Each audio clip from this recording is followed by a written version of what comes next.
Hey middle schoolers, happy Thursday. Can you believe that this is our last week reading the Old Testament? We're finishing up 2 Chronicles, and then next Tuesday, we are starting the book of Matthew. Give yourself a round of applause, whether you read everything or whether you read more than you would have if you didn't read anything. That's great, good job. But I just want to share briefly a couple things that were standing out to me when I was doing the reading plan with you.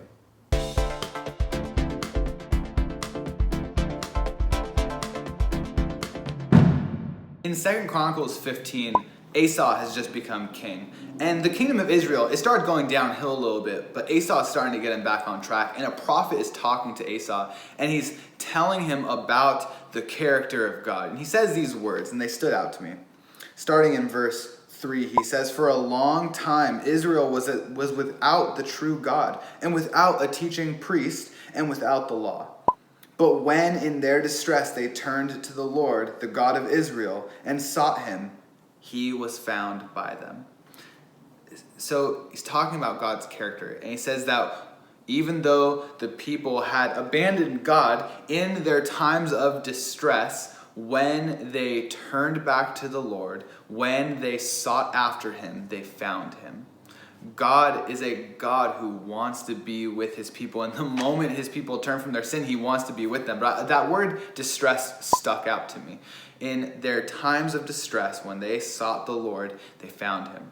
Distress for us might look a lot different than it did for the people in the kingdom of Israel. But all of us experience these feelings of distress in one way or another. Those moments where you can't even get your thoughts straight in your head, where you feel like your eyes are gonna burst and like steam is gonna come piling out of your ears, where you're frustrated and you just want to scream into a pillow, whatever it might be, whether someone has been hurting you or harassing you or continuing to pester you, calling you names, pushing you down, whatever it might be. Or maybe it's this time that we're in where there is uncertainty all around us. And maybe times at home have been challenging for you recently. Or maybe not being able to see your friends, you've watched relationships begin to crumble. Whatever it might look like, we all have these times of distress. And these times of distress are a turning point for us. And the prophet was telling Asa that for the people of Israel, anytime that turning point came and they turned to the Lord, they found him. Well, this word pops up a few chapters later. I want to turn there because this is really what was popping out to me as I was reading. It's in chapter 28 of 2 Chronicles, and this is about Ahaz. Now, Ahaz is a horrible king. He's leading people to worship false gods. He's led the people away from trusting in the Lord, and instead they're trusting in their wealth, they're trusting other armies. He is a bad king. And in chapter 28, verse 22, it says, "In the time of his distress, he became yet more faithless to the Lord." This same King Ahaz. It makes a point that in his times of distress, he became more faithless. Times of distress are a turning point for us.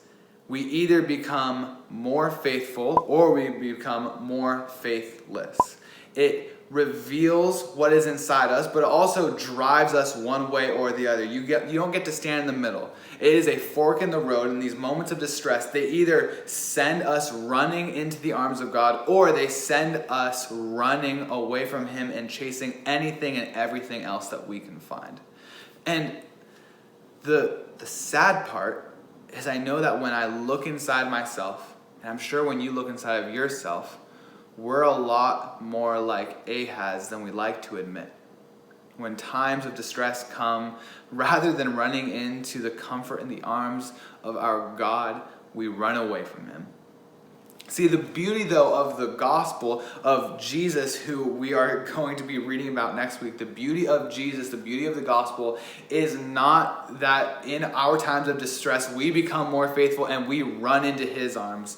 The beauty of the gospel is that in our distress, God runs into us. God runs into the distress for us to wrap his arms around us.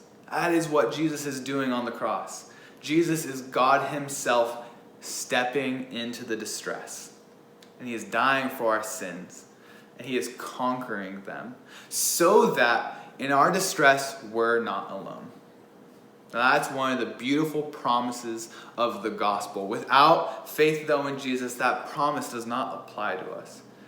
So we can either go through these moments of distress alone or with a God who cares and loves us. So that was one of my reflections from reading. I hope you've been having some encouraging reflections as you've been reading through the Bible, and I look forward to going through the New Testament with you starting next week.